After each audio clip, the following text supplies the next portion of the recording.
bear who saved the forest.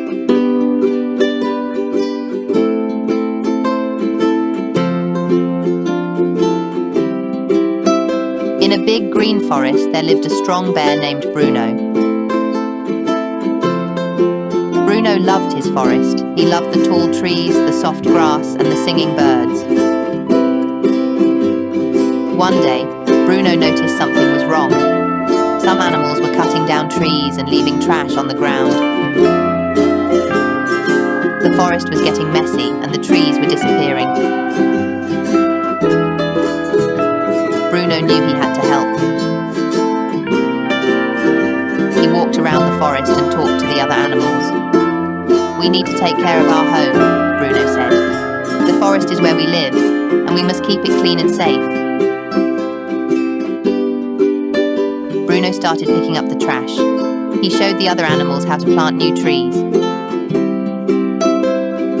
Soon the squirrels, rabbits, and birds joined in. They all worked together, just like Bruno. After some time, the forest was beautiful again. The trees were tall, the grass was green, and the birds were happy. The animals thanked Bruno. "You saved our forest, Bruno," they said. Bruno smiled and said, "We all did it together. Our home is special, and it's up to us to take care of it."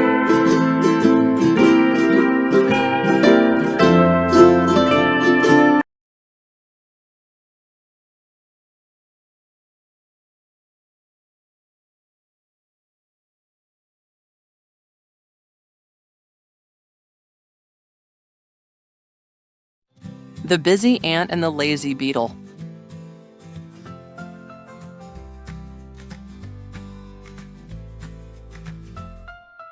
In a big garden, there lived a busy ant named Annie. Annie worked hard every day, carrying food to her anthill. She was always on the move. In the same garden, there was a beetle named Benny. Benny was lazy. He liked to sleep all day and didn't want to work. One day, Benny saw Annie carrying food. He asked, "Why do you work so hard, Annie? Come and rest with me." Annie smiled and said, "I'm saving food for the rainy days. Hard work today means we'll have enough to eat later." Benny just shrugged and went back to sleep. Soon the rain came. The garden was wet and there was no food to find. Benny was hungry and cold. Annie invited Benny to her anthill. "Come inside, Benny. I have plenty of food because I worked hard." Benny was thankful. He realized that Annie's hard work had paid off. From that day on, Benny decided to work hard too, just like Annie.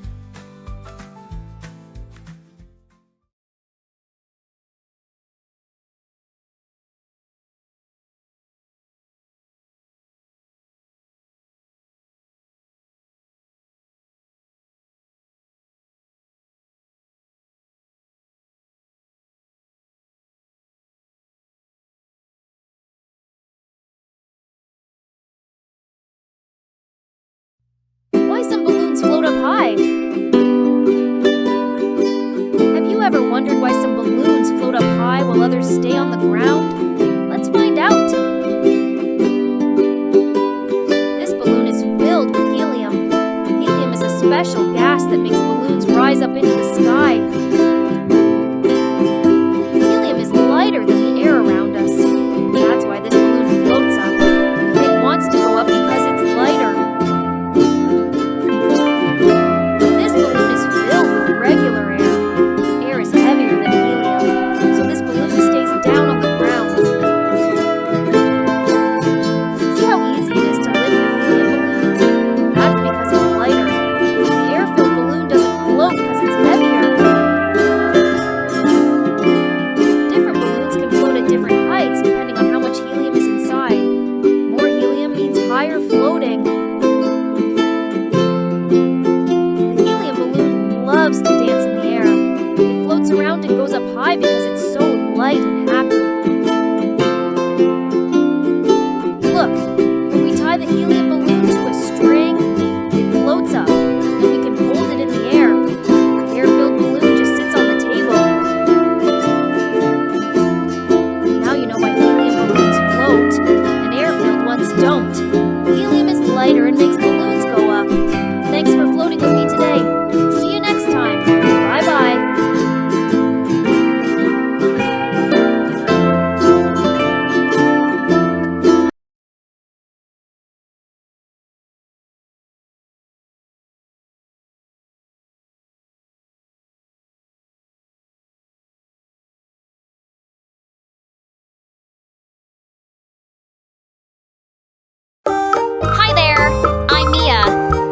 Today we're going to see how magnets stick to metal.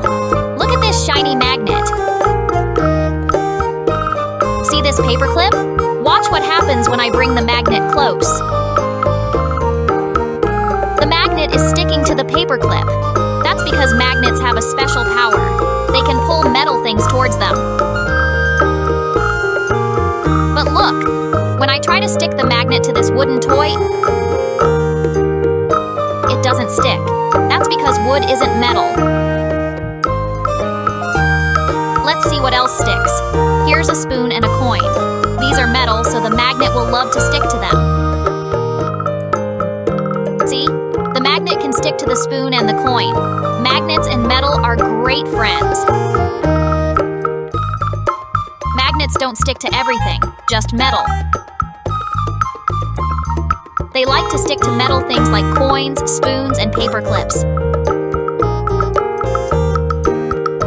Look at the magnet dance. It's having fun sticking to all the metal things and letting go when we pull it away. Now you know how magnets stick to metal. They have a special power that pulls metal close. Thanks for learning with me today. See you next time. Bye-bye.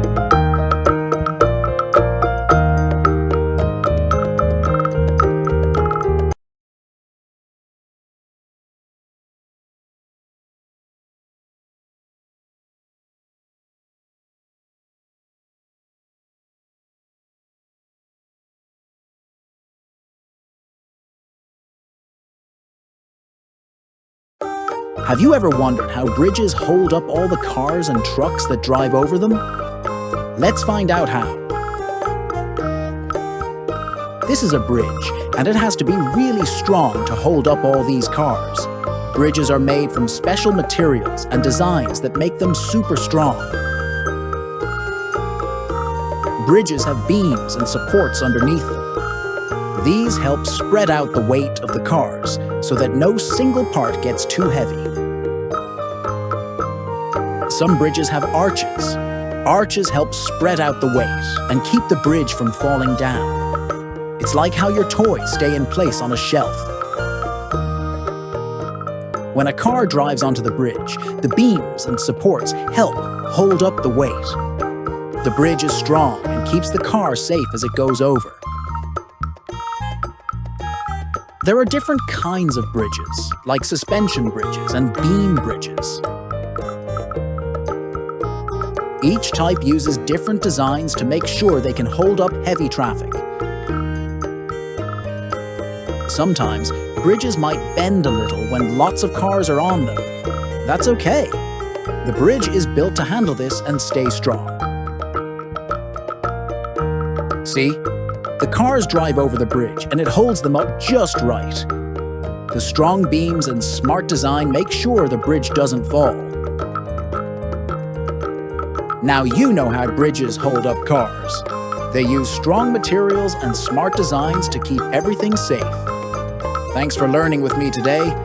See you next time. Bye-bye.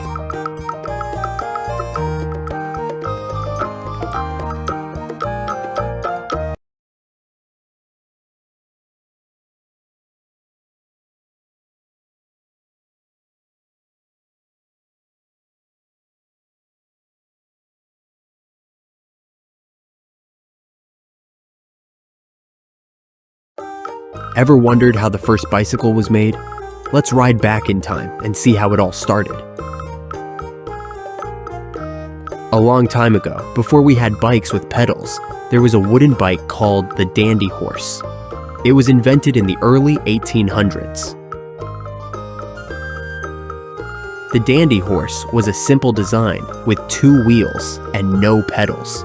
People would push off the ground with their feet to move. Then, inventors started adding pedals to the bike. This made it easier to ride without having to push with your feet all the time. With pedals, you could move faster and ride longer distances. The design kept improving, and bikes became more fun and practical to use. Over time, bicycles continued to change and get better. Today, we have all kinds of bikes, from racing bikes to mountain bikes. From the old dandy horse to the bikes we have now, the journey of the bicycle has been amazing.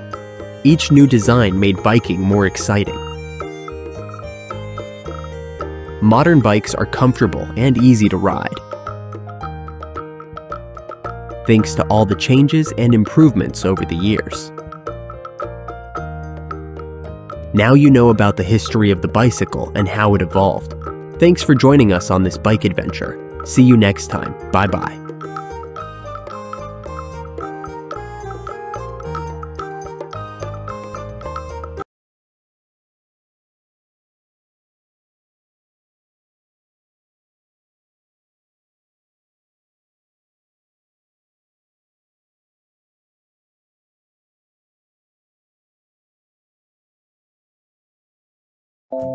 The Hedgehog Who Built a Bridge. Once, there was a little hedgehog named Harry. Harry lived in a big forest.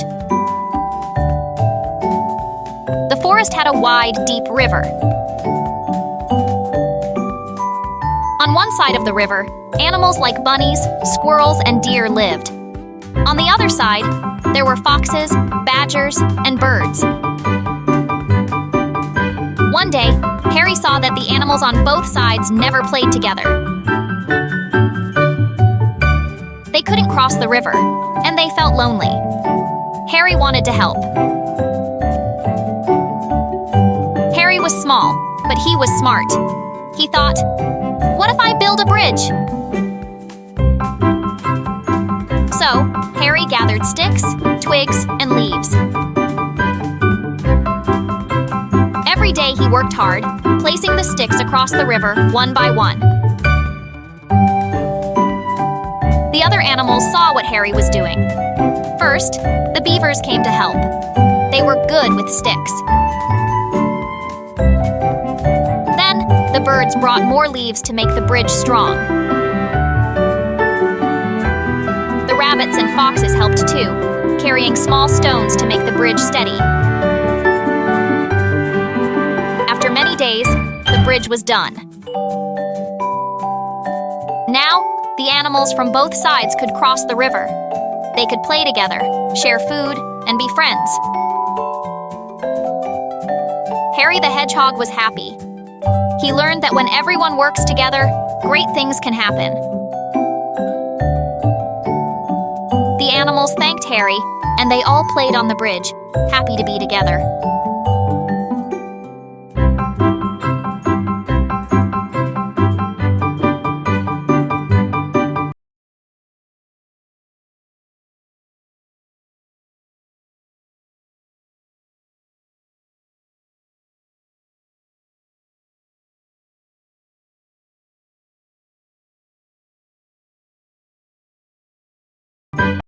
The Busy Ant and the Lazy Beetle.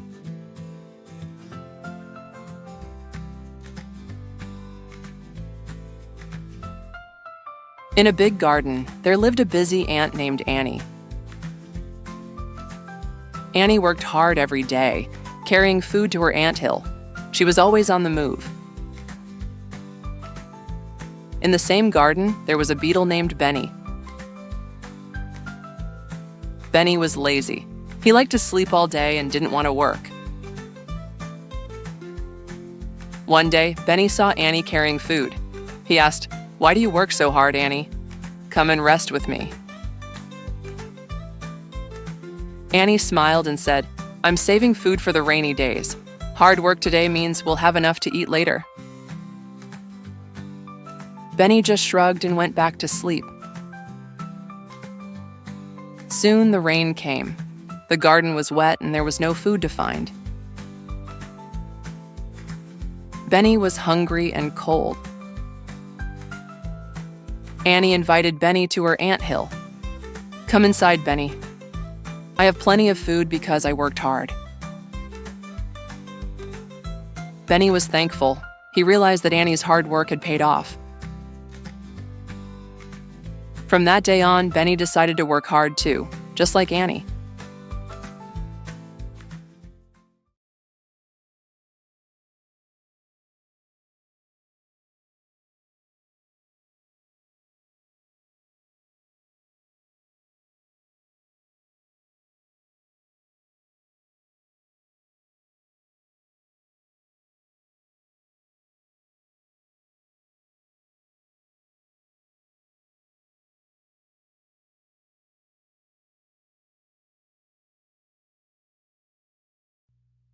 fish breathe underwater? Fish don't have noses like us. Instead, they have something special called gills. Gills are little slits on the sides of their heads. When a fish opens its mouth, water rushes in. But what happens next? The water flows over the gills. And guess what?